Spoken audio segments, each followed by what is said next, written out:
Sudah, Pak. Kita mulai ya. Bismillahirrahmanirrahim. Assalamualaikum warahmatullahi wabarakatuh. Selamat Waalaikumsalam. siang, salam sejahtera bagi kita semua. Mohon maaf terlambat setengah jam lebih ya, lebih dikit dari jadwalnya yang setengah satu.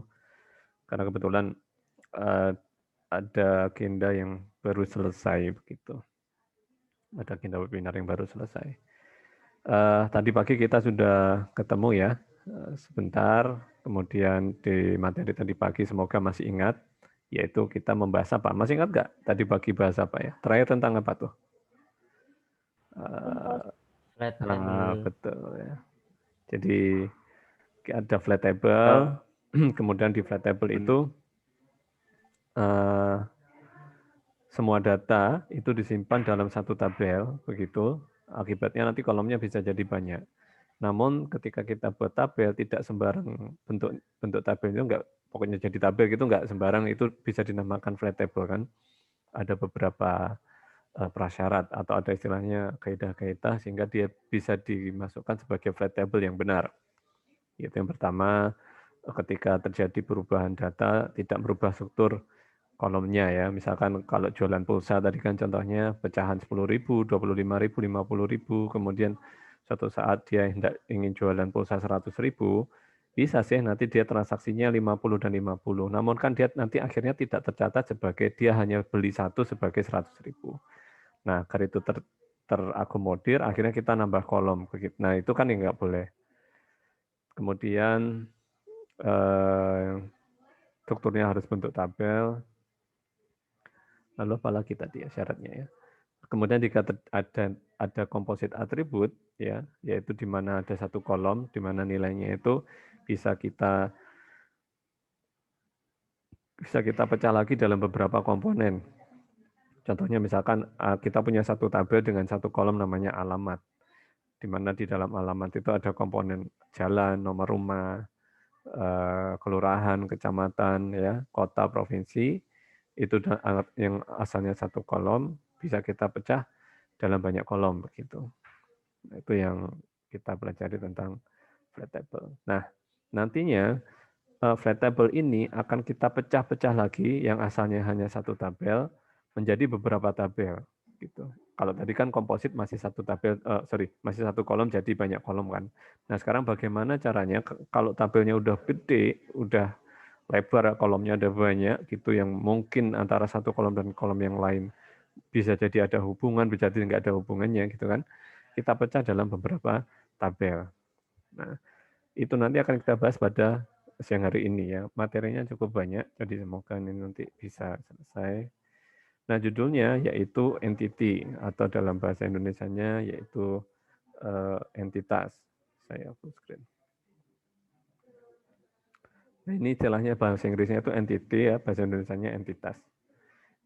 Apa yang dimaksud entitas? Nah, sebelum kita masuk belajar entitas, nah, kita kan setengah semester pertama kan kita belajarnya desain ya, desain database. Bagaimana desain database kita itu nantinya bisa menyimpan data dengan baik dan benar. Nah, kita menggunakan software namanya DBMS ya, Database Management Software. Nah, di mana sebuah software itu dia nanti terdiri dari dua aspek. Pertama adalah aspek logika dan kedua aspek database, logik di database-nya dan bagaimana dia menyimpan database-nya. Dalam merancang database, kita juga nggak bisa sembarangan gitu kan. Kita harus ada komunikasi dengan klien. Klien ini misalkan calon user yang akan menggunakan database rancangan kita. Misalkan Anda nanti membuat sebuah sistem informasi apotek, katakanlah ada apotek itu kemudian dia perlu mekanisme penyimpanan data dan Anda ingin buatkan desain database-nya, maka harus komunikasi dengan kliennya ini. Siapa kliennya yang punya apotek kan? Nah, apa hasil dari penggalian informasi komunikasi dengan klien ini? Nantinya diharapkan ketika kita sudah komunikasi dengan klien, nanti kita bisa mendapatkan informasi nanti kebutuhannya apa gitu. Oh Pak, misalkan saya sebagai yang punya apotek ya, datang ke Anda, Mas, aku harap nggawe sistem informasi apotek. Tolong desainkan database-nya sehingga nanti aplikasi saya berjalan dengan baik gitu. Nah, Anda tanya, Pak, nanti di software-nya itu data apa yang perlu disimpan gitu. Oh gini Mas, sistem bisnis aplikasi saya itu nanti kalau ada kita nyetok obat dicatat, apa saja yang dicatat, nama obat, dosis obatnya berapa, kemudian dia nyetoknya berapa biji, harga satuannya berapa, kemudian dia merupakan obat yang harus dengan resep atau tidak harus dengan resep dan seterusnya. Item-item itulah yang harus kita gali. Maksudnya gali apa? Agar kita bisa mengetahui si klien ini nanti perlu nyimpan data apa saja. Gitu. Nah, sudah kita tentukan, sudah disetujui bahwa data ini yang harus disimpan database. Nah, selanjutnya baru kita bisa desain database-nya. Tidak bisa ujuk-ujuk, Pak, saya mau bikin informasi apotek, langsung Anda desain dengan asumsi Anda sendiri.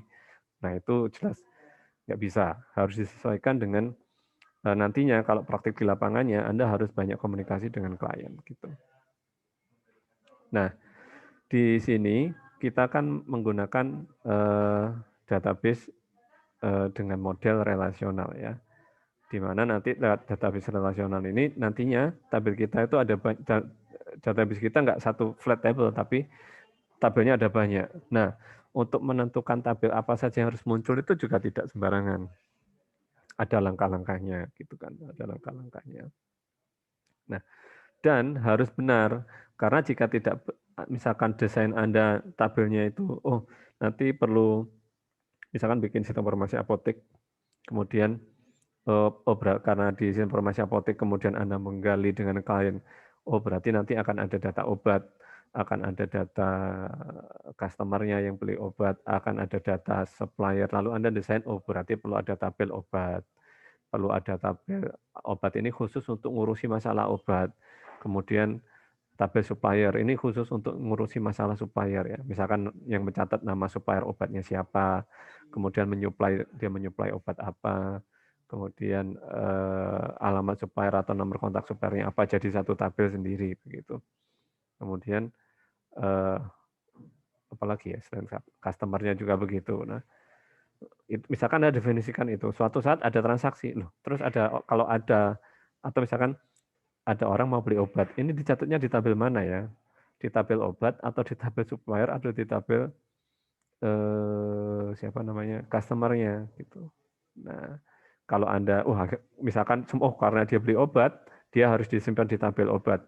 Nah, suatu saat saya ingin tahu informasi customer saya siapa aja. Nah, customer itu akhirnya munculnya di tabel obat gitu. Nah, ini akan membuat software kita gagal memenuhi kebutuhan klien. Ilustrasi seperti itu. Nah, kita masuk ke entitas, konsep entitasnya gitu. Apa itu entitas? Nah,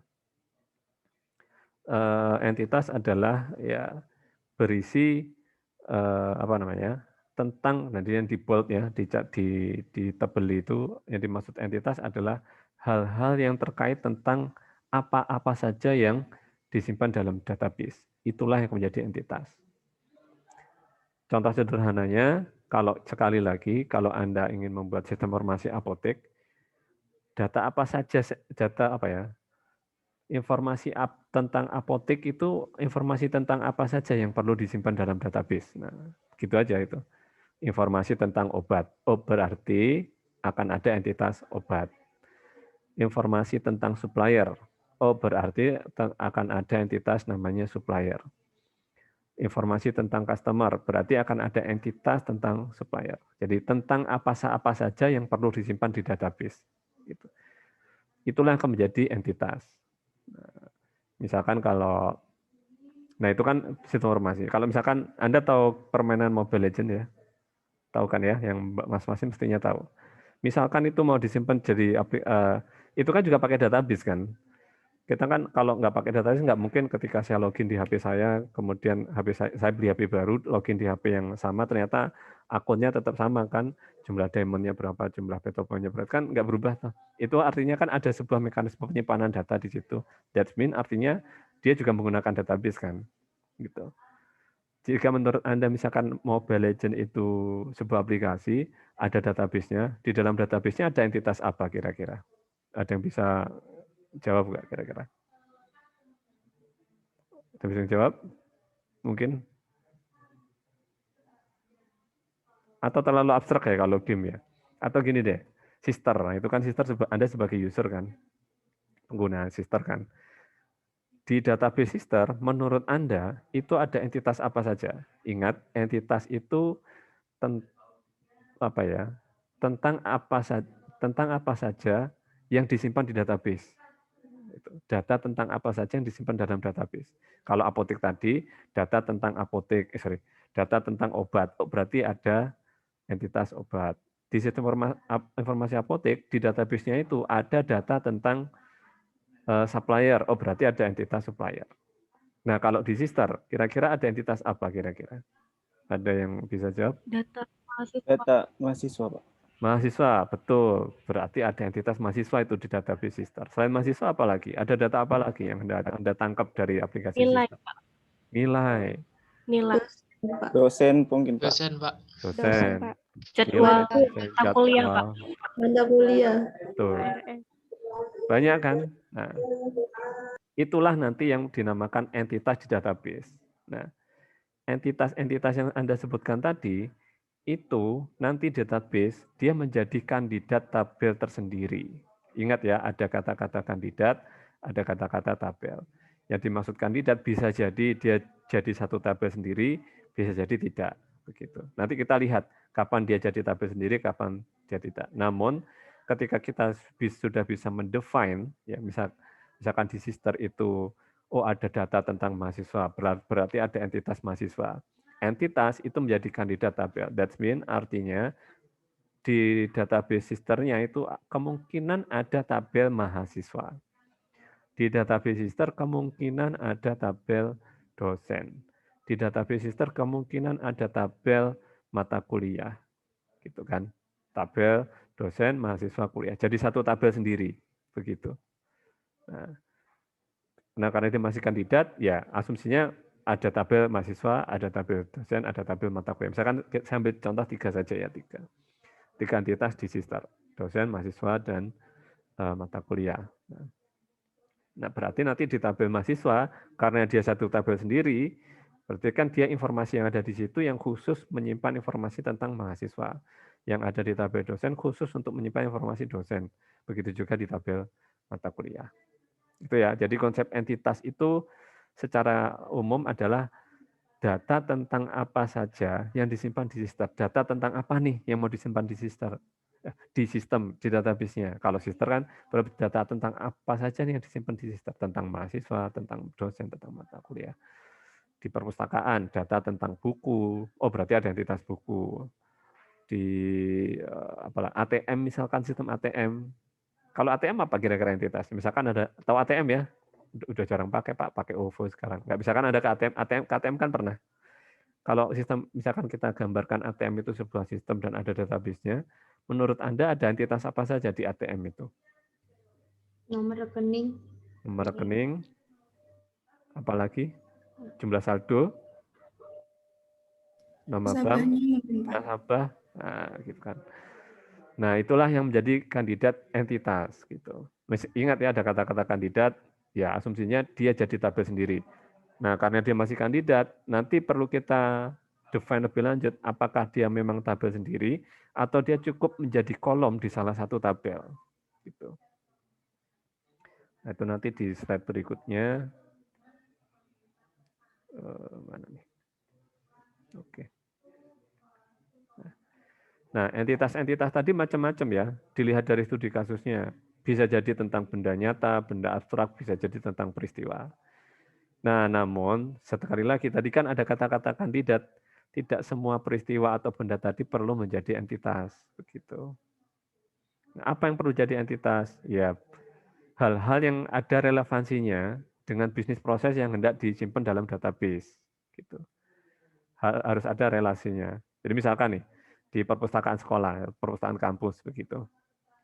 Nah, kita buat database-nya kan, karena ada peminjaman buku, ya dia jadi entitas peminjaman buku. Nah, namun kalau kita lihat lebih detail, kan ada mahasiswa datang ke perpus kan, untuk baca buku kan. Nah, pertanyaannya, perlu nggak dicatat itu? Perlu nggak disimpan di database? Jika memang tidak perlu dicatat database, ya sudah, tidak perlu dibuatkan entitasnya. Begitu. Setiap orang datang pinjam buku, baca di perpus, apakah ada proses pencatatan itu? Jika memang sistem bisnis di perpustakaan menghendaki adanya pencatatan hal itu, jadi Anda datang ke perpus, dicatat, Mas nyelip buku apa, baca buku apa, dicatat gitu, oh berarti dia perlu ada entitas itu. Namun jika tidak, ya Masnya mau apa? Mau ke perpustakaan, mau masuk gitu, mau pinjam buku apa gitu, dan nggak dicatat, oh cukup ngisi daftar hadir. Nah, proses membacanya nggak perlu dicatat, tapi daftar hadirnya bisa jadi entitas sendiri kalau di daftar hadirnya itu dimasukkan di database. Gitu. Paham maksud saya ya? Jadi tergantung hal-hal itu perlu dicatat di database atau tidak. Perlu disimpan datanya dalam database atau tidak. Jika memang perlu, dia jadi entitas, tapi jika tidak perlu. Begitu. Nah, kemudian ada istilah entitas. Nah, Anda ketemu istilah lagi ini. Nanti di sini Anda ketemu banyak istilah ya. Istilah berikutnya yaitu tentang instance ya. Instance. Nah, ini instance ya.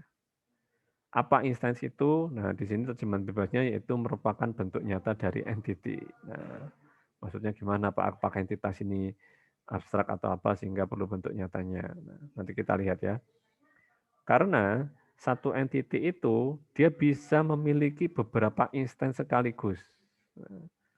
Entity ini bentuk umumnya, instansi ini bentuk spesifiknya atau bentuk khususnya yang sudah definitif gitu. Maksudnya gimana? Contoh paling gampang ya. Misalkan di Sister itu ada sebuah entitas dengan nama dosen. Iya kan? Tadi kan kita sudah bahas data tentang dosen. Berarti harus ada entitas dosen. Nah, nama entitasnya itu dosen gitu. Nama entitasnya. Secara umum dosen. Instansinya ada Pak Arif, ada Priza, ada Fajrin, ada Pak Tio, ada Butina. Sudah mulai nangkep nggak? Entitas itu masih bentuk umum, bentuk apa namanya ya general. Nah, dosen itu kan macam-macam, ada banyak ya di UNED ya. Ya katakanlah di sistem database saja ada 5 dosen. Nah, spesifik itu, oh ada dosen Pak Arif, ada Pak Prisa gitu. Di entitas dosen ada keterangan namanya nama gitu. Cuman dia masih belum spesifik nama dosennya siapa, gitu kan? Nah, baru spesifik di instansinya dispesifikkan di instansinya yaitu nama dosennya Pak Arif. Di entitas dosen, tiap dosen itu kan punya, kalau dia PNS kan punya NIP, nomor induk pegawai ya, atau NIDN. Nah, dia nanti akan masuk jadi kolom di dosen, tapi masih belum spesifik NIP-nya berapa, masih entitas. Baru nanti spesifik di sebagai instansnya, bahwa nama dosen Pak Priza itu NIP-nya berapa. Entitas itu masih bentuk generalnya, masih belum jelas namanya siapa, NIP-nya siapa. Kalau sudah diisi namanya siapa, NIP-nya siapa, dia menjadi instance. Tahu maksud saya enggak? Tahu ya? Nah, contoh lain, misalkan entitas barang. Di informasi toko ada nama entitas, namanya entitas barang. Ya general gitu.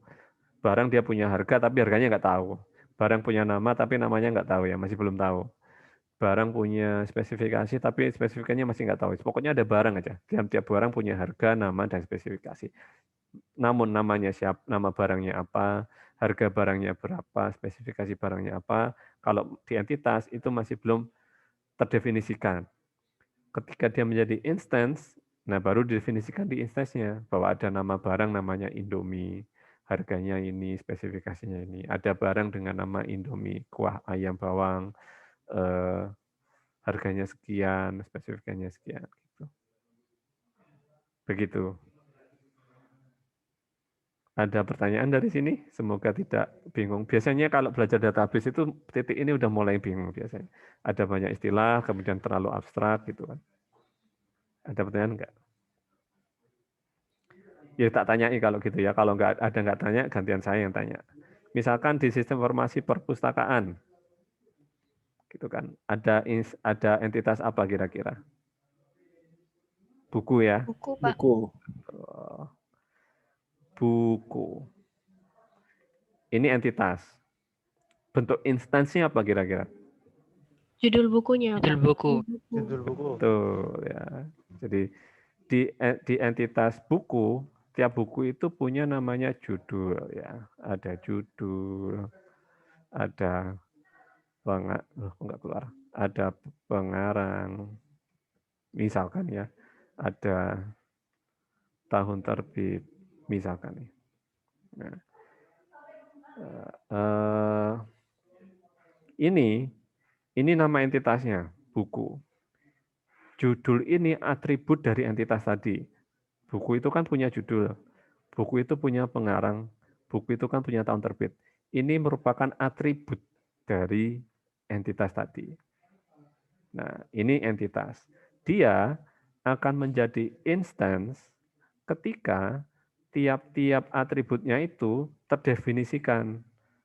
Tadi kan ada 3 atribut nih, ada judul ya, ada pengarang, ada tahun terbit. Nah, ini kan atributnya ada 3 nih. Ketika entitas, jadi ini entitas buku, dia punya 3 atribut, judul, pengarang, tahun terbit. Dia akan menjadi instan tersendiri ketika tiap-tiap atributnya itu terdefinisikan isinya. Jadi judul. Jadi judul buku misalkan panduan postgrade, nah, gitu. Misalkan begitu PostgreSQL. Ini judulnya. Pengarang yaitu Lutfi, misalkan tahun terbit 2021, misalkan begitu. Nah, ketika instance hendak dijadikan, kebalik. Ketika sebuah entitas hendak kita bikin satu instance-nya, dia tiap-tiap atributnya itu kita definisikan isinya. Begitu. Artinya apa? Satu entitas itu instansinya bisa banyak. Oh, ada buku dengan judul ini instance sendiri, ada buku dengan judul ini punya instance sendiri, dan seterusnya. Begitu. Dari sini ada pertanyaan kira-kira? Konsep ini konseptual ya, konseptual gitu. Jadi ya resikonya itu kan abstrak dan perlu pemahaman. Jadi sekali lagi instansi ada entitas. Entitas itu adalah hal-hal yang perlu dicatat di database.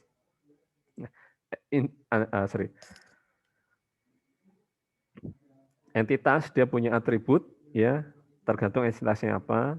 Nah, namun masih kosong dan ketika kita hendak buat instansnya, nah atribut-atribut itu kita isikan dengan datanya begitu. Oke? Gimana? Boleh lanjut nggak nih sampai sini? Lanjut ya. Lanjut Pak. Ya, Pak. Lanjut. Boleh, Lanjut, Pak. Pak.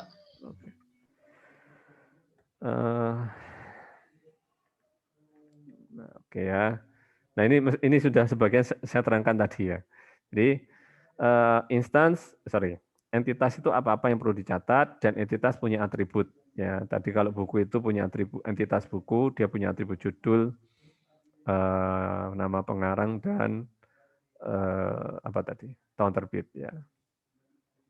Nah, itu atributnya. Jadi apa sih yang dimaksud atribut itu? Atribut merupakan keterangan atau data-data dari sebuah entitas, data-data yang dimiliki oleh entitas.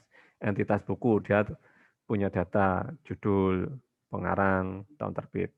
Entitas mahasiswa, apa atributnya mahasiswa berarti kira-kira? Nama NIM. Betul, nama, NIM, tempat tanggal lahir, alamat, status, dan seterusnya. Nah, ketika di entitas, yaitu nama saja. Tapi kalau hendak kita ingin jadikan instansinya, ya nama mahasiswanya siapa, NIM-nya berapa. Nah, itu secara didefinitifkan. Ya. Gitu. Betul sekali. Ya. Nah, ada kalanya ketika kita hendak buat database, karena entitasnya, misalkan entitasnya sudah ditentukan gitu, lalu kan kita tentukan atributnya tuh. Nah, tidak semua keterangan tentang entitas itu perlu jadi atribut. Yang kita jadikan atributnya itu adalah yang ada kaitannya dengan bisnis proses yang hendak kita handle atau kita tangani, atau yang hendak kita simpan di database. Contoh ya, misalkan entitas mahasiswa. Misalkan saya buat entitas namanya mahasiswa. Ini nama entitasnya. Lalu kita kan tadi hendak tentukan atribut-atributnya kan. Ada NIM, ada nama, ada apa lagi? Di sister itu, data-data Anda apa saja? Alamat, Alamat. Tanggal lahir. tanggal lahir, Email. tanggal lahir, email.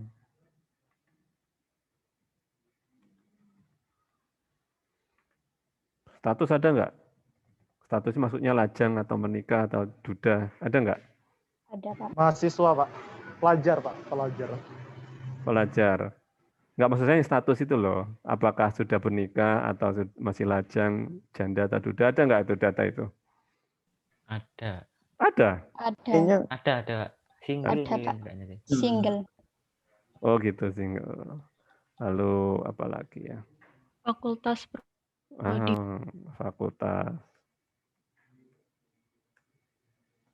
Fakultas prodi ya. Kemudian hutang ada nggak hutang? Nggak ada, Pak. enggak, Pak. Nggak ada. Enggak ada, Pak. Tapi kan boleh saja kan, misalkan jadi atribut sendiri gitu kan. Tapi dia kan tidak ada kaitannya dengan sistem yang kita buat. Dia bisa saja jadi atribut gitu loh. Tapi kan tidak ada kaitannya, misalkan ini aplikasinya sister nih, dan sister nggak perlu mengetahui hutangnya mahasiswa berapa. Beda kalau sistem aplikasinya itu sistem aplikasi simpan pinjam. Nah, artinya kan harus ada atribut jumlah hutang. Paham maksud saya ya?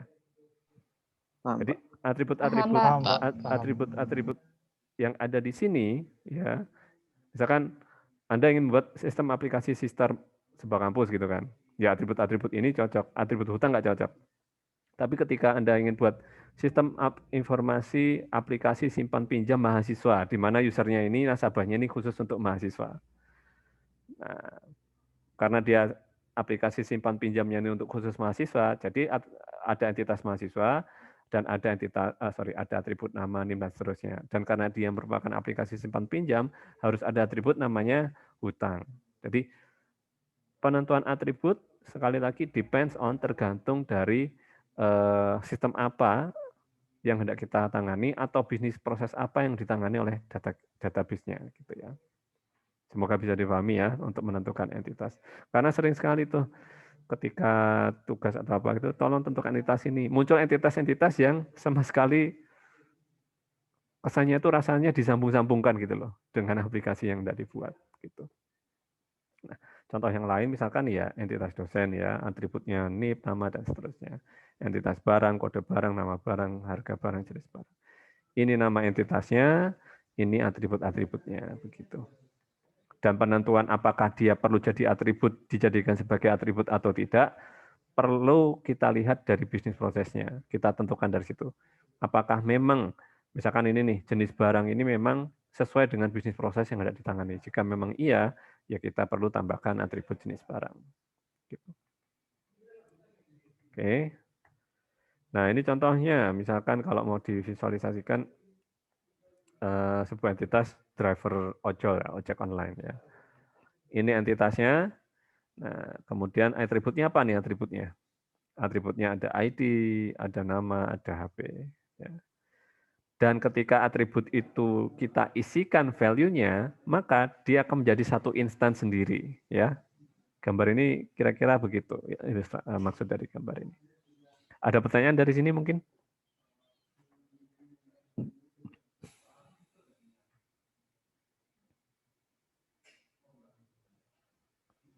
Sebentar.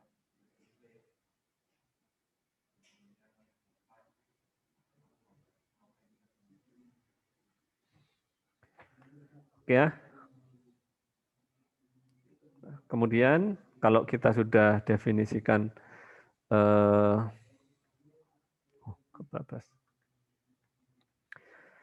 kita sudah definisikan tadi, ya biasanya ini fase desain itu kita buat semacam orek-orekannya ya, coret-coretannya gitu. Ya masih mana? Kalau Anda punya software ya silakan ya. Anda dihadapkan sebuah studi kasus, dari studi kasus itu Anda petakan gitu, ada entitas apa saja, dan tiap entitas itu ada atribut apa saja. Nah, baru nanti kita buat tabelnya gitu. Nah, tadi sudah jelaskan bahwa satu entitas itu nanti akan menjadi satu tabel sendiri gitu. Sehingga misalkan Anda buat desain seperti ini, ada sebuah entitas dengan nama entitas driver, berarti nanti di aplikasinya itu, di database-nya itu ada satu tabel dengan nama driver gitu. Nah, tabel driver gitu. Nah, tabel itu kan punya kolom-kolom. Nah, kolom-kolom yang ada di tabel driver itu diambil dari atribut-atributnya. Ada entitas driver ya, ada atribut ID, ada atribut nama, dan ada atribut HP. Inilah yang akan menjadi kolom-kolom yang ada di tabel yang kita buat nantinya. Sehingga nanti akan ada tabel nama dengan nama tabel driver, lalu kolomnya ada ID, ada nama, dan ada nomor HP. Itu atribut jadi kolom ya. Entitas jadi tabel, atribut jadi kolom gitu. Loh, terus instance di mana Pak letaknya? Instance adalah isi dari tabelnya. Tiap satu baris itu mewakili satu instance data, begitu. Nah, dari sini mungkin ada pertanyaan. Jadi, kalau mau sedikit tracking ke belakang ya, kalau kita ingin membuat sebuah database, kita gambarkan data apa yang perlu disimpan. Data apa yang perlu disimpan, dia akan menjadi entitas. Tiap entitas dia punya atribut, gitu kan? Nah, entitas nantinya di database kita menjadi sebuah tabel. Atribut dari entitas itu dia akan menjadi kolom-kolom yang ada di tabel tersebut. Gitu. Instance adalah isi satu baris data itu mewakili satu instance data, begitu. Oke? Dari sini mungkin ada yang mau ditanyakan? Nggak ada? Oke, next ya. Nah, itu tadi hubungannya bagaimana ceritanya dari konsep entitas menjadi sebuah tabel di database ya.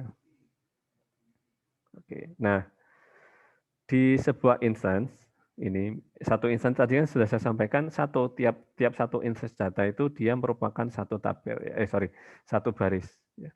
Ini aku nggak mau keluar. Nah, satu baris data itu merupakan satu instance ya. Jadi kalau di sini ada 3 baris data, berarti di tabel driver itu, entitas driver itu ada 3 instance data. Nah, lalu pada sebuah instance ya, satu atribut, that means artinya pada satu kolom, hanya bisa berisi satu nilai. Satu nilai. Ya. Bagaimana jika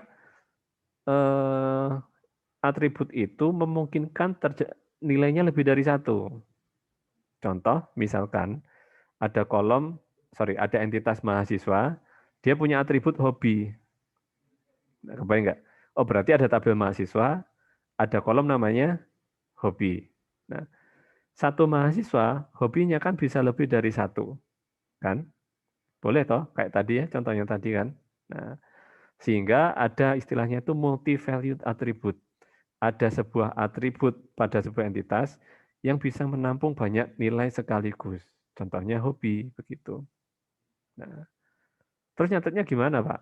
Lah bertentangan dengan konsep yang tadi. Di sini, di poin pertama, dia kan ngomong satu atribut hanya bisa satu nilai.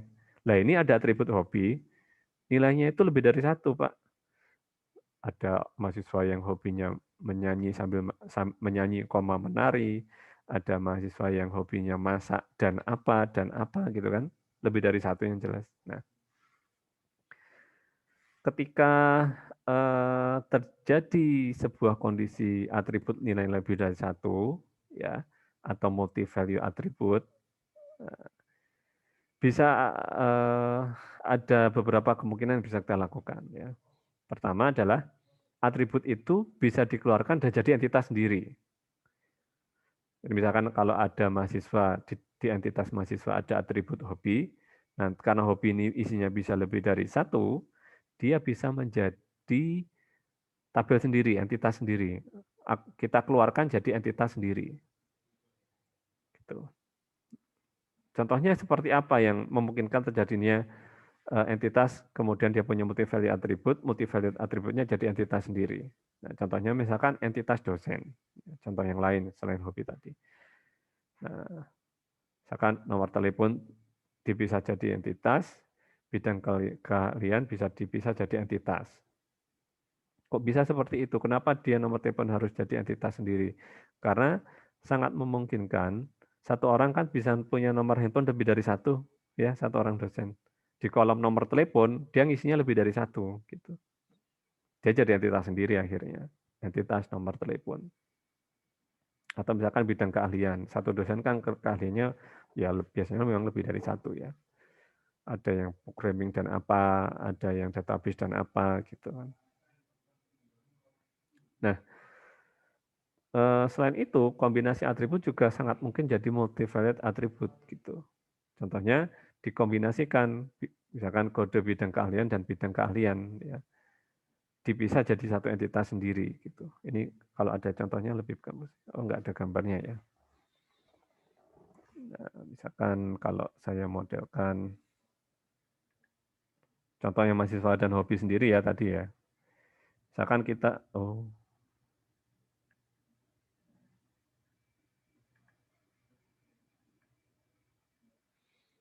misalkan ini entitas mahasiswa. Saya pikir tadi di slide-nya ada contoh tabelnya ya. Oke, enggak apa-apa. Misalkan ada nama, misalkan saya cuplik 2 kolom aja gitu. Ya, misalkan hobi, gitu kan. Nah ini entitasnya, misalkan entitas mahasiswa ada 2 atribut saja yang kita, aslinya atributnya ada banyak, kita potong aja, kita cuplik 2 atribut ini. Misalkan ada nama Budi, kemudian hobinya dia lebih dari 1, multi value. Misalkan futsal dan musik misalkan, gitu. Nah ini kan, ada multi value toh. Nah, kalau ada multi value, atribut tersebut bisa dikeluarkan jadi entitas sendiri. Artinya apa?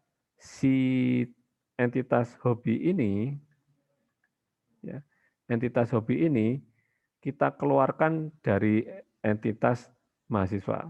Jadinya nanti, ya akhirnya konsekuensinya entitasnya ada 2, entitas mahasiswa sendiri dan entitas hobi sendiri, begitu. Loh, terus isi datanya gimana? Bagaimana saya bisa tahu mahasiswa Budi itu dia hobinya ini dan ini? Kok kan dipisah dari 2 tabel sendiri, Pak. Terus taunya gimana nanti? Nah, nanti akan kita kasih tahu ya. Yang jelas nanti kalau ada multi value kita bisa pisah jadi tabel sendiri. Sehingga di sini nanti ketulis ya Budi saja gitu. Dan di sini di entitas hobi ada nama hobinya tadi, ada futsal. Ya. Kemudian di instance bawahnya ada musik. Nah, gini. Satu instan futsal, satu instan musik. Sini ada satu instan namanya Budi gitu. Nah, pertanyaan kan akhirnya kalau bisa jadi 2 tabel, bagaimana saya bisa tahu Budi ini hobinya apa? Informasinya udah dibuang di tabel yang lain. Nah, setelah ini ya, bagaimana kita bisa merelasikan 2 tabel gitu. Itulah namanya entity relational database ya. Sampai sini mungkin ada pertanyaan dulu, mungkin. Nah, kalau mau sedikit rollback ke belakang ya, kita kan udah belajar flat table tuh. Nah, di dalam tabel itu kan ada banyak kolom ya, apapun itu entah flat table atau tabel apapun kan ada banyak kolom. Dan tiap kolom itu ada 2 kemungkinan dia, bisa jadi dia komposit dan bisa jadi dia multi value. Kalau komposit dia dipecah dalam beberapa kolom. Satu kolom isinya datanya dipecah jadi banyak kolom. Kalau multi value dipecahnya itu jadi tabel sendiri gitu. Dia tabel sendiri dibuang gitu. Nah, nanti berikutnya kita relasikan sehingga kita tetap bisa tahu bahwa Budi ini hobinya apa. Kalau sampai tahap ini kan karena dia dipisah, kita kan kolom hobi jadi hilang. dia jadi tabel sendiri namanya hobi begitu. Jadi di sini biasanya sih belajar database itu mulai pusing pada titik ini, mulai pusing, mulai bingung. Nah, ini ya.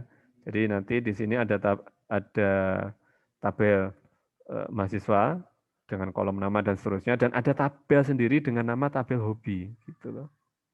Dengan kolom nama hobi, isinya ada futsal, ada musik dan hobi-hobi yang lain, gitu. Nah, pertanyaan berikutnya kan, bagaimana saya bisa tahu bahwa si Budi itu hobinya yang mana ya? Di antara pilihan hobi-hobi yang ada di tabel hobi. Nah, gitu. Nah, ini pertanyaannya begitu ya. Nantinya kita relasikan sehingga kita tetap bisa mengetahui bahwa si Budi ini hobinya yang apa, Tapi yang jelas pada titik ini, ketika ada multi value, si multi value-nya itu kita pisah jadi tabel sendiri gitu. Ada pertanyaan dari sini? Enggak ada ya? Oke ya. Kalau komposit dipecah dari kolom sendiri, kalau multi value dipecah jadi apa? Tabel sendiri.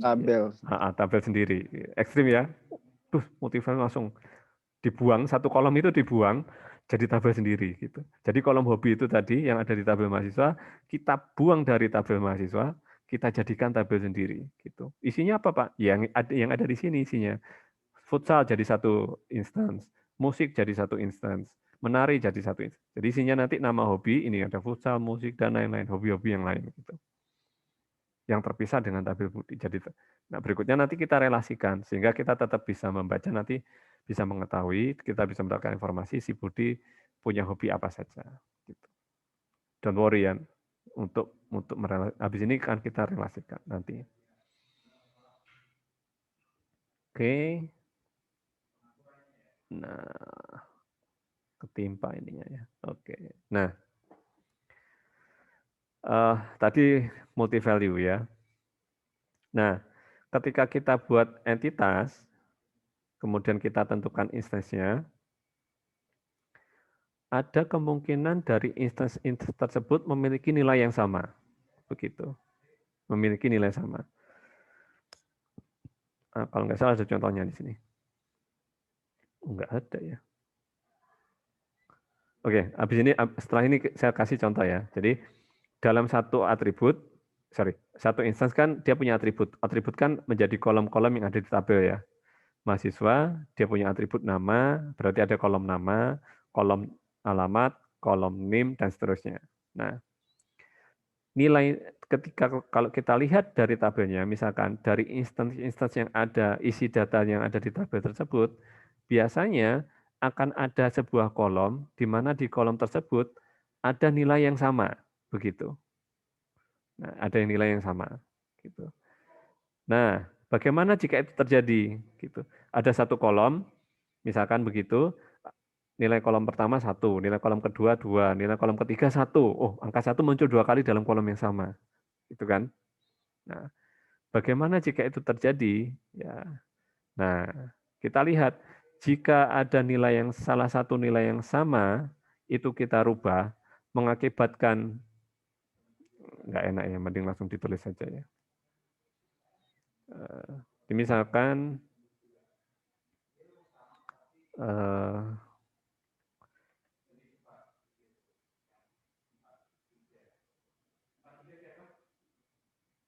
pakai papan tulis atau pakai apa enaknya ya?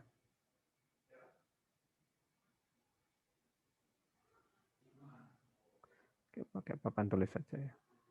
Gimana pakai papan tulis? Yang tampak di Anda papan tulis atau slide? Papan tulis, Pak. Papan tulis, putih polos ya? Iya, Pak. Oke, baik. Misalkan, nah kita punya tabel, gitu kan, tabel, kolomnya ada, ya contohnya kolomnya ada 2 lah, kita ada 2 kolom. Oke, ini kolom pertama, ini kolom, atau jangan pertama deh, kolom A, kemudian di sini kolom B, gitu, kolom B. Nah, ini kan isinya data-data toh, instance data kan, gitu kan. Ini data pertama, data kedua, data ketiga, data keempat, dan seterusnya. Ya, misalkan nih, instance pertama yaitu kolom A itu diisi dengan angka atau gini deh, jangan pakai AB ya. Nah, gini kayaknya lebih enak. Misalkan ini nama, rank gini aja ya, gini rank. Jadi si Novita gitu, kemudian dia ranknya misalkan elite, misalkan gitu. Lalu si Denny ranknya katakanlah warrior. Tuh, misalkan ya. Lalu si saya apalnya yang pernah jawab aja nih akhirnya. Pakai apa namanya? Beatrice gini. Misalkan ranknya juga warrior, misalkan begitu. Kemudian misalkan Aisyah, yang katakanlah legend. Dan seterusnya ya, ini data dummy. Nah, di sini kalau kita lihat, itu ada satu kolom, ya, di mana di kolom tersebut ada dua data yang muncul, yang sama, gitu. Yaitu apa? Ini kan, yang mana? Ini kan muncul dari satu. Warrior. Betul Warrior, ya. Pak. Nah, dan ini kan sangat mungkin muncul ya di database kita kan, ada satu kolom itu ada data-data di instance yang memiliki nilai yang sama, gitu kan. Ini kan instance instance kedua dan instance ketiga isi kolom ranknya kan sama nih, warrior dan warrior. Nah, ini mungkin terjadi nama redundance attribute. Apa itu redundance attribute? Ketika ada nilai yang sama pada sebuah kolom yang dimiliki oleh lebih dari satu instance. Ada dua instance memiliki nilai yang sama pada satu kolom. Ini memungkinkan terjadinya redundance attribute. Seperti apa redundance attribute? Tapi apakah nilai yang sama itu pasti merupakan redundant attribute? Belum tentu. Gitu. Redundance attribute terjadi ketika misalkan warrior yang pertama ini saya ganti, dia punya konsekuensi ketika satu warrior, ini misalkan saya ganti gitu ya, misalkan kok pakai bahasa Inggris, ini saya ganti jadi pejuang misalkan, kita bahasakan Indonesia ya, pejuang gitu, atau prajurit gitu. Karena ini diganti dengan hilang semua ya. Karena ini diganti dengan kolom ini diganti dengan pejuang, ini harus konsekuensinya warrior yang satunya juga harus diganti juga kan? Ya. Iya, Pak. Nah, Iya. ketika itu terjadi, dia misalkan ada satu data yang sama itu salah satunya berubah dan mengakibatkan data-data yang lain juga harus berubah, dia dinamakan redundant. Nah, begini. Berarti kolom ini itu memungkinkan terjadinya redundant. Dia merupakan atribut yang redundant. Gitu, redundance yang ini baliknya nge-share-nya ke slide-nya mana nih? Ini yang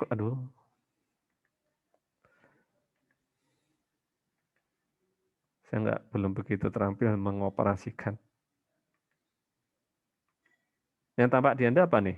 Papan tulis? Slide, Pak. Slide. Oke ya. Slide. Jadi Pak, slide.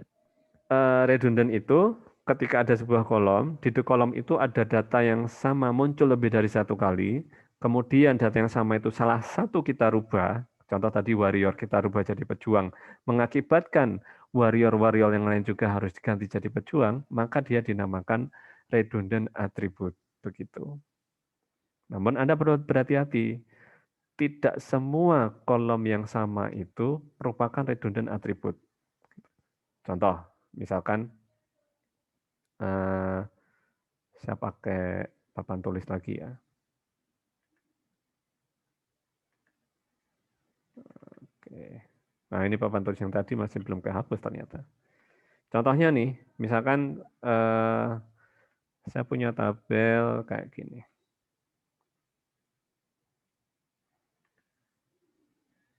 Ini tabelnya. Katakanlah saya punya usaha es krim, jual es krim gitu. Nah, misalkan namanya menu es krimnya dan ini harga. Nah, gini. Misalkan instance pertama menunya yaitu es krim rasa coklat. Harganya nggak tahu es krim itu yang enak itu berapaan? 10.000 dapat nggak tuh? 10.000 lah ya. 10.000. Lalu Strawberry. iya betul.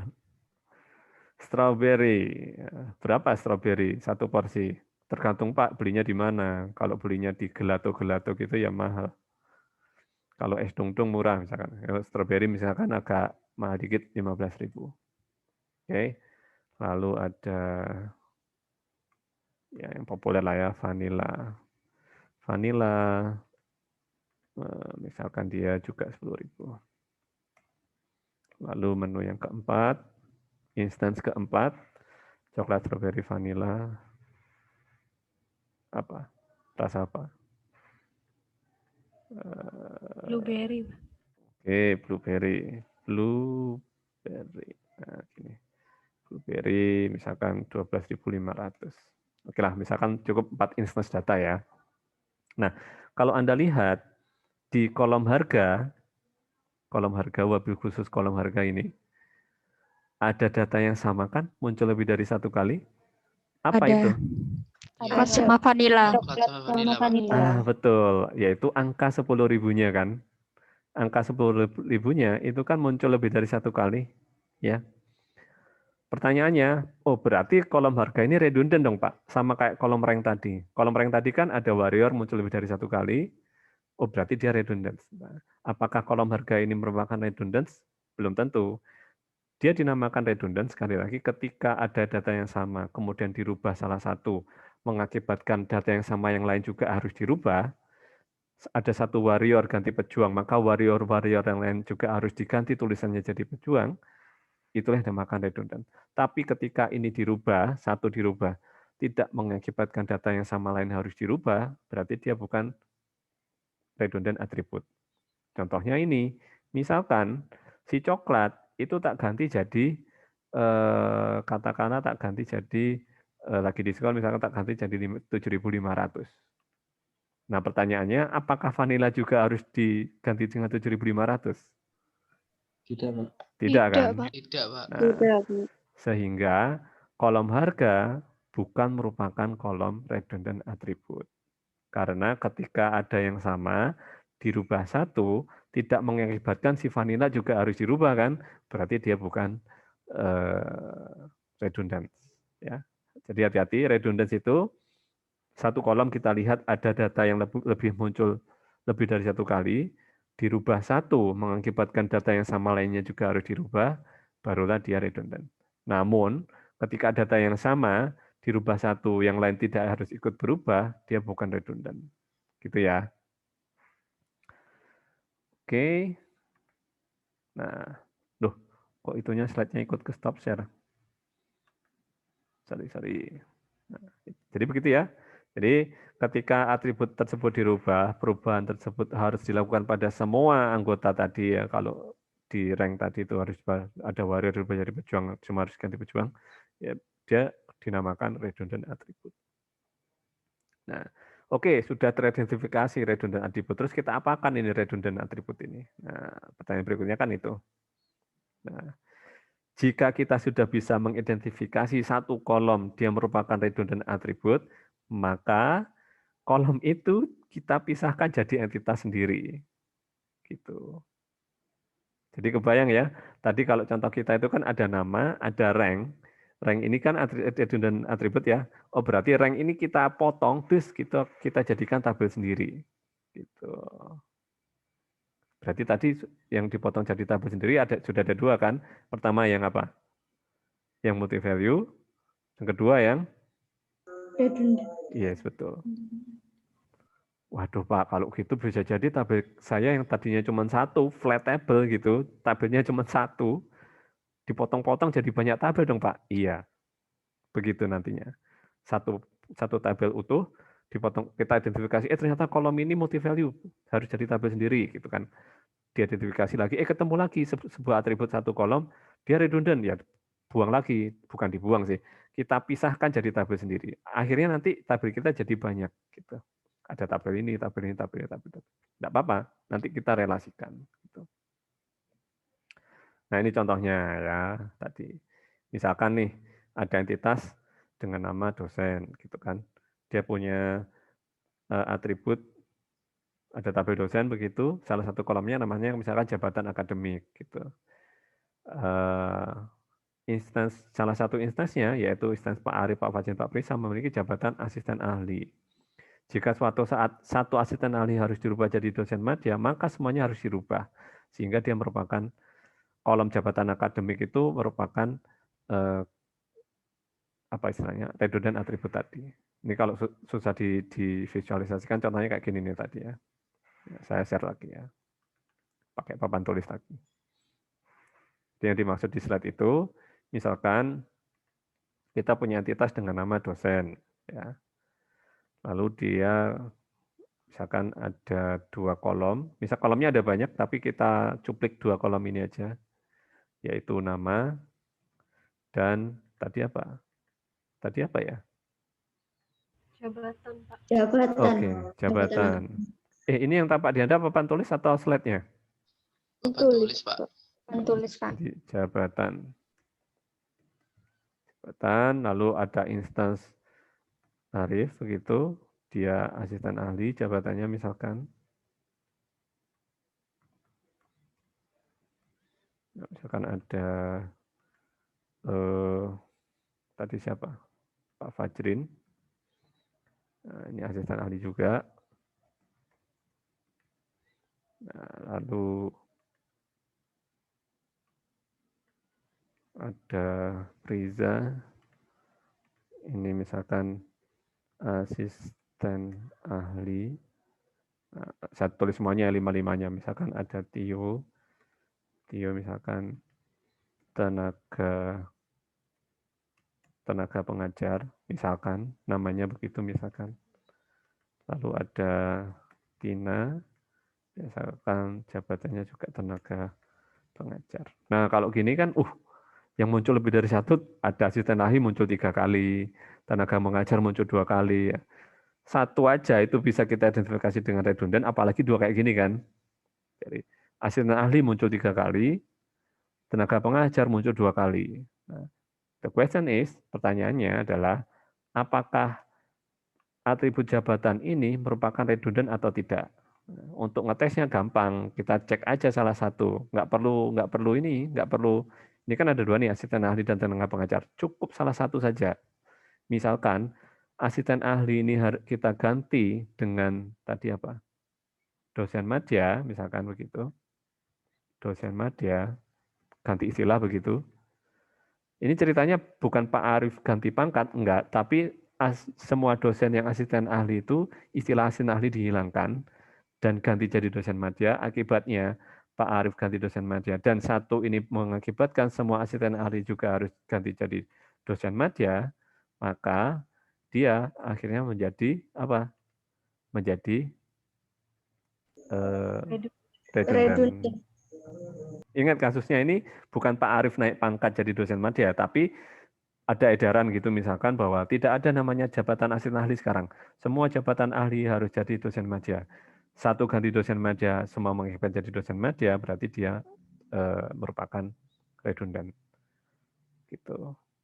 Nggak perlu ngecek ini, nggak perlu ngecek apakah tenaga pengajar diganti mengakibatkan tenaga pengajar ganti juga, nggak perlu dah. Salah satu aja mengakibatkan satu yang lain, ya sudah. Artinya nanti ini kita potong ini, kolom jabatan ini kita potong, kita pisahkan jadi tabel sendiri. Begitu kira-kira ya. Oke, boleh lanjut. Nah, itu redundant atribut. Lalu, ini contohnya misalkan ya. Misalkan atribut tanggal lahir. Nah, ada nama dosen, ada tanggal lahir gitu kan. Dan kan sangat mungkin ada orang yang tanggal lahirnya sama, gitu kan ya. Jika salah satu tanggal lahir dirubah, apakah mengakibatkan tanggal-tanggal lahir yang lainnya juga yang sama itu juga harus dirubah? Dirubah enggak? Enggak kan? Nah, artinya apa? Walaupun di kolom tanggal lahir itu ada tanggal lahir yang sama, tapi satu dirubah, itu kan enggak mengakibatkan dosen yang tanggal lahirnya sama itu juga harus dirubah kan? Oh, berarti dia bukan redundant atribut, bukan atribut yang redundant. Sehingga kolom tanggal lahir tidak perlu dipisah jadi entitas sendiri. Sama seperti harga tadi, ya. Bisa difahami ya? Nah, contoh lainnya saya pikir banyak, nanti silakan dibaca di slide-nya. Contohnya di sini misalkan tentang tabel barang gitu ya. Ada jualan gitu, ada jenis barang, ada kode jenis barang gitu. Nah, misalkan kalau kodenya diganti, ya apakah yang lainnya juga harus diganti gitu. Jika lainnya itu harus diganti, ya jadi atribut redundant. Tapi jika tidak, jadi bukan atribut redundant. Gitu aja konsepnya.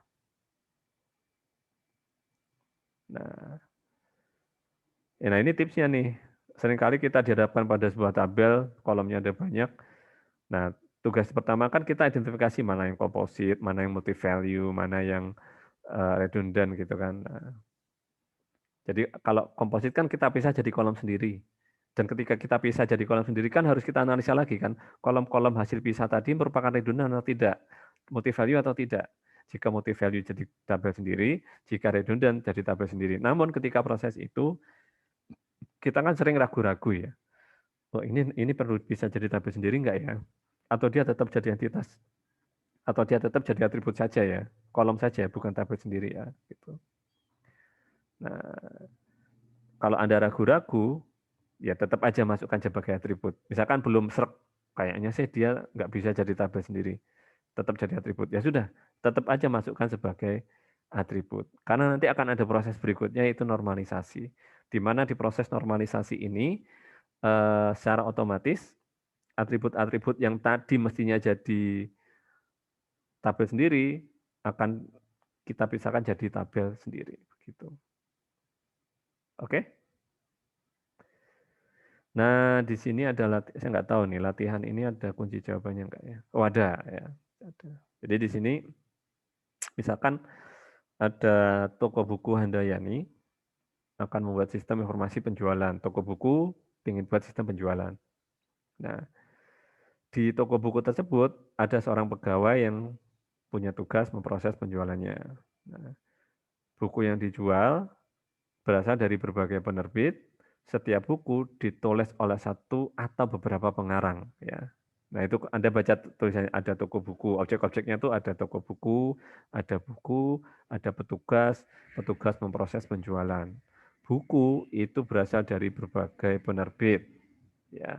Setiap buku penulisnya itu bisa satu, bisa lebih ya. Dan satu orang pengarang bisa menulis beberapa buku.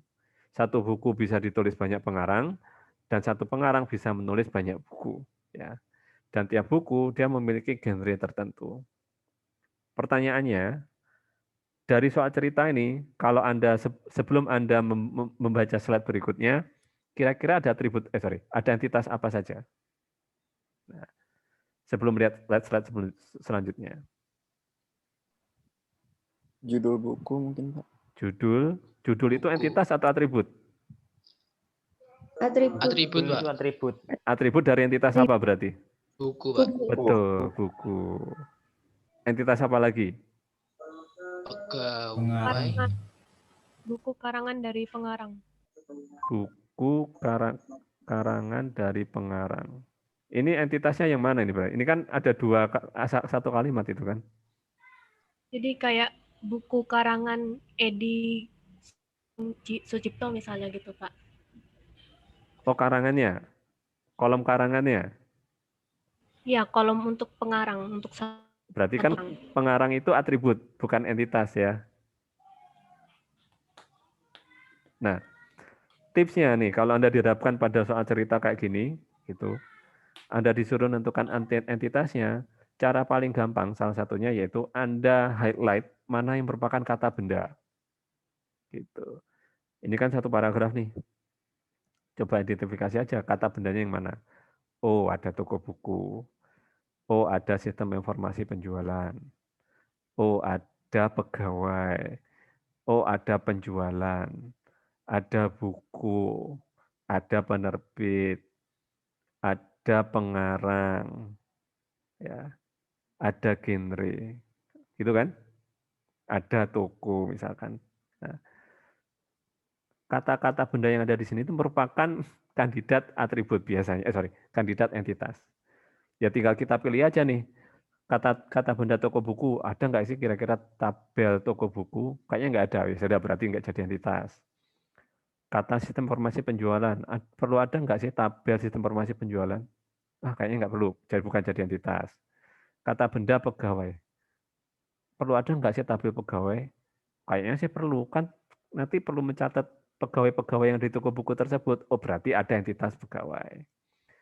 Ada kata benda penjualan. Perlu nggak sih entitas penjualan? Perlu nggak sih ada tabel penjualan? Ya jelas perlu. Nanti kan dicatat di tabel penjualan itu transaksinya. Oh berarti ada entitas penjualan.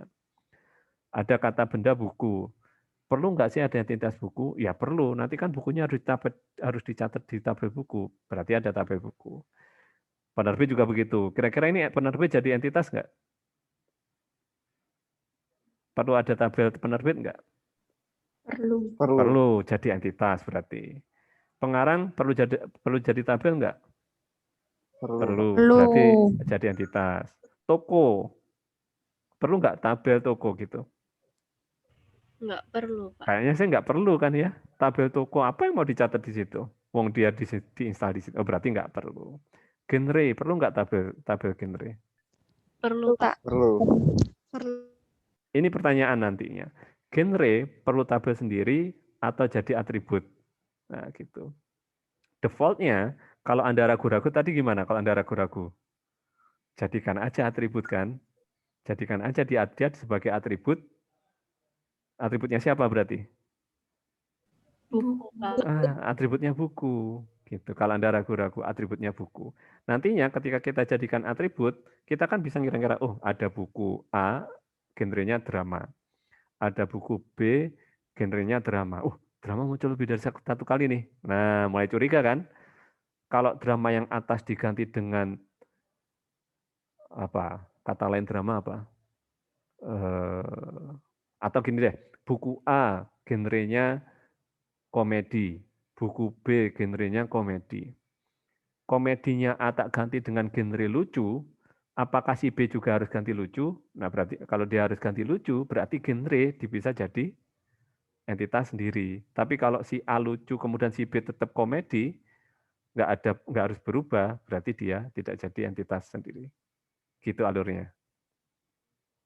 Kalau Anda ragu-ragu, jadikan aja dia atribut salah satu entitas yang ada di situ.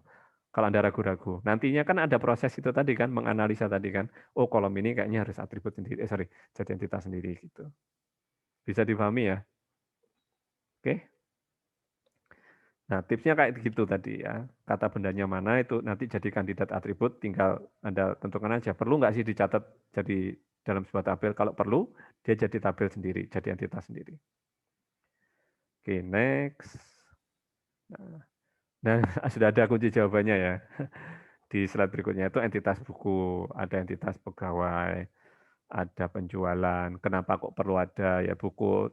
Karena dia perlu menyimpan data buku, gitu kan. Atributnya apa nih? Ternyata kalau berdasarkan sini, pengarang dan penerbit dan genre itu defaultnya dijadikan sebagai atribut, gitu.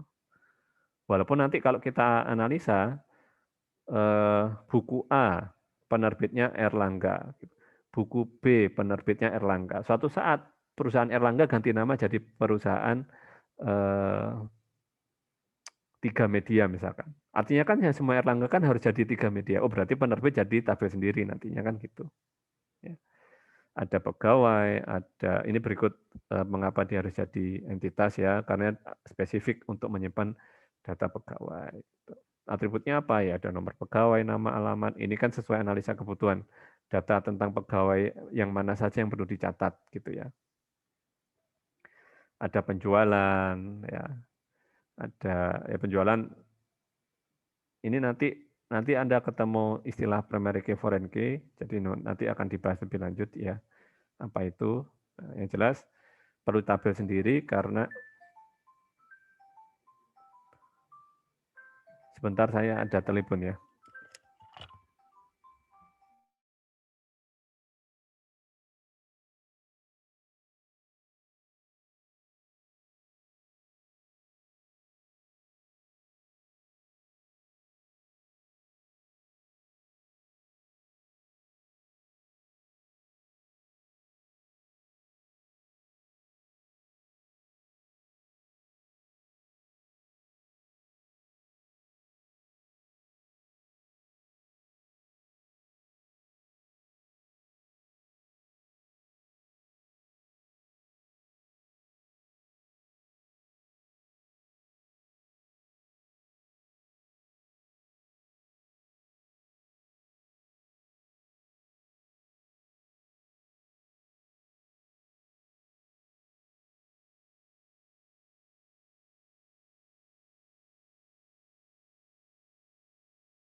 Oke, sorry ada telepon tadi. Lanjut ya. Baik, jadi ini entitas-entitas yang perlu ada di penjualan tetap perlu ada ya, karena ya spesifik kita kan jelas perlu mencatat. Suara saya masuk, tes. Masuk, Pak. Oke ya, jadi Masuk, Pak. penjualan perlu dicatat, ini reasoningnya ya. Jadi nanti akan ada entitas penjualan, atributnya apa ya. Untuk menentukan atribut ya, kita misalkan kalau dari soal cerita ini yang tadi, ini kan kita kan nggak bisa ngira-ngira atributnya apa ya. Misalkan kita bisa menentukan bahwa akan ada entitas penjualan. Nah, secara logika, ketika kita lakukan proses penjualan, di dalam tabel penjualan itu kita perlu mencatat item apa saja gitu kan. Nah, kalau penjualan itu cara paling gampang, Anda pernah jual beli kan, dapat kwitansi, dapat nota toh. Di nota itu kan ada item-item yang dari situ kita bisa tentukan, oh ternyata kalau dari penjualan itu perlu dicatat item ini, nomor nota, kapan dia jual, siapa yang jual, berapa yang dijual, total harga berapa, kalau memang perlu disimpan secara khusus ya. Tapi kan kalau dari konsep yang tadi pagi kan dia merupakan atribut turunan sehingga tidak perlu disimpan gitu. Nah, ininya ini nanti ya disesuaikan dengan studi kasusnya. Untuk proses penjualan di tabel penjualan perlu item data apa saja yang disimpan gitu. Nah, ini primary key, foreign key. Ini dua set yang sama ya. Oke. Nah, khusus penjualan karena dia nanti Pak di penjualan itu kan saya tadi perlu menyimpan nomor nota, oke. Kemudian tanggal penjualan, oke. Tapi kan juga harus dicatat buku apa yang dijual, Pak. Nah, padahal kan buku itu punya tabelnya sendiri. Gitu kan? Misalkan di transaksi penjualan kan juga harus dicatat misalkan ya buku yang dijual itu penerbitan siapa. Nah, padahal penerbitnya punya tabel sendiri. Sedangkan ini data itu perlu dimasukkan dalam tabel penjualan. Gimana caranya? Nanti akan ada proses namanya merelasikan. Nah, hasil dari relasi ini akan ada sebuah kolom namanya primary key dan foreign key. Nah, itu nanti akan kita bahas pada selanjutnya ya. Jadi jangan khawatir, misalkan Anda ragu-ragu, tabel penjualan dia harus menjual buku, sedangkan buku itu ada di tabel yang lain. Untuk sementara, hal-hal itu bisa kita abaikan. Yang jelas, di tabel penjualan perlu ada nomor, nota, sedangkan item-item data yang lain yang bisa diambil di tabel yang lain, itu masukkan aja dulu gitu. Karena nanti bisa kita relasikan dengan primary key dan foreign key. Nah, ini contohnya. Nah, ini nanti mekanismenya, nanti relasinya itu kalau kita bicara relasi database, macam-macam jumlah relasi. Ya. Ada many to many, one to many, sebagainya. Jadi untuk titik ini yang ada saja. Jadi kalau ada tabel penjualan, ya sudah dicatat di situ. Di tabel penjualan perlu nomor, nota, jumlah buku, judul buku, dan seterusnya, masukkan aja. Walaupun item itu ada di tabel yang lain. Oke, jadi seperti itu kira-kira. Ya beberapa di slide akhir itu nantinya perlu penjelasan lebih lanjut di materi-materi selanjutnya ya. Contoh misalkan primary key, foreign key ini, kemudian ada relasi. Untuk sementara untuk titik ini biar Anda nggak bingung, diabaikan saja dulu. Nanti akan kita bahas di pertemuan-pertemuan selanjutnya. Oke, ya ini entitas-entitas yang lain. Nah, ternyata kan tadi sempat ragu-ragu tentang genre toh. Genre kalau Anda ragu-ragu masukkan aja jadi atributnya buku. Namun ketika kita jadi atribut buku kan kita bisa mengira-ngira ternyata ada genre yang sama, satu genre dirubah mengakibatkan nama genre yang lain harus berubah. Oh, dia harus jadi entitas sendiri. Nah, ketika dia jadi entitas sendiri, atributnya apa nih? Atributnya ya nama genre, deskripsinya, dan atribut-atribut yang lain yang Anda anggap perlu. Begitu. Oke, itu kemudian, oke, sebelum masuk latihan 2, mungkin ada pertanyaan dulu kira-kira dari soal cerita ini. Gimana? Nggak ada? Ini masih di toilet atau gimana? Ada ya, ya sudah. Alhamdulillah, asumsi saya semuanya paham. Belum, Pak. Oh, belum? Oke, bagian mana yang belum? Maksudnya belum ada pertanyaan. Oh, belum ada pertanyaan. Oh, berarti paham. Alhamdulillah. Oke, nah di situ ada soal latihan. Ini ada pembahasannya nggak ya? Ada latihan 2, langsung latihan 3, nggak ada pembahasannya ya. Oh ini, tentukan, oh ini bukan pembahasan itu guys. Poin-poin yang penting, oh nggak ada kuncinya kayak latihan tadi ya. Lu langsung thanks. Baik, di situ ada 2 soal latihan 2 dan soal latihan 3. Ya, sebagai soal latihan Anda, nah ini Anda saya minta untuk mengerjakan di rumah. Artinya jadi, ini kan sudah di rumah Pak, iya dikerjakan di situ, di rumah Anda masing-masing, jadi PR, gitu ya. Nah, silakan kerjakan 2 soal latihan ini. Latihannya cukup sederhana. Dari 2 studi kasus ini, Anda diminta untuk pertama, menentukan entitasnya apa saja dari studi kasus itu, dan kedua, tentukan atribut-atribut milik tiap entitas tadi. Contoh, misalkan dari soal studi kasus latihan 2 ini, Anda tentukan, oh ada entitas gerobak, misalkan begitu. Atributnya gerobak apa aja? Gitu. Oke, termasuk misalkan soal latihan 3 ini. Anda buat sistem informasi mahasiswa gitu kan. Oh bukan, sistem informasi UKM mahasiswa. Anda tentukan entitasnya apa saja dan atributnya apa saja. Nah, di situ ada beberapa poin yang perlu Anda perhatikan. Ya, jadi misalkan jangan sampai salah menentukan atribut dan entitasnya. Tipsnya apa? Ya, sesuai dengan studi kasusnya. Kalau misalkan sistem informasi UKM ya skopnya harus skop UKM, atribut-atribut dan entitas yang ada di situ ya ada hubungannya dengan UKM, ada hubungannya dengan bisnis proses dan bisnis rule yang ada di UKM tersebut. Jika Anda ingin memungkinkan ya, Anda kalau perlu wawancara dengan stakeholder-nya misalkan. Jika tidak, misalkan tidak memungkinkan atau Anda kesulitan, Anda bayangkan UI-nya, user interface-nya, aplikasinya seperti apa, dan biasanya item-item yang ada di user interface tersebut yang akan jadi atribut atau entitas tersendiri. Kira-kira begitu. Plus tips dari saya yang nggak ada di slide, ya, yang nggak ada di slide tadi, kalau Anda dihadapkan kayak gini itu untuk menentukan entitas itu Anda highlight kata bendanya apa. Oh, ada Dodi, ada gerobak, ada lokasi, ada pegawai, dan seterusnya. Nah, nanti tinggal Anda analisa, ada gerobak, perlu nggak sih saya buat tabel gerobak? Kalau perlu entitasnya apa? Ternyata nggak perlu dicatat. Oh ya sudah, nggak perlu jadi entitas sendiri. Lokasi, perlu nggak sih nyimpen tabel lokasi? Oh, mungkin perlu, oh bisa jadi dia jadi entitas sendiri, dan seterusnya. Gitu. Apalagi ya? Ya mungkin itu saja dari saya. Sekali lagi mungkin jika ada pertanyaan, silakan. Cukup? Nggak ada? Oke, nggak ada kalau gitu. Jika tidak ada, kita akhiri perkuliahan kita. Tadi itu PR ya. Anda bisa ngerjakan atau dikumpulkan kapan itu kira-kira? Halo?